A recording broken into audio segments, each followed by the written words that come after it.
₹40 ₹40 video भी తెలుగులో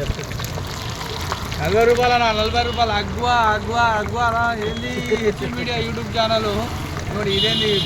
చేపల ఫ్రై చేస్తున్నాయి కదా యూట్యూబ్లో పైసలు వస్తలేవు నా అందుకనే చేస్తున్నా మీరు లైక్లు చేస్తలేదు సబ్స్క్రైబ్ చేస్తలేదు ఏదో ఇట్లా బతుకుతున్నాం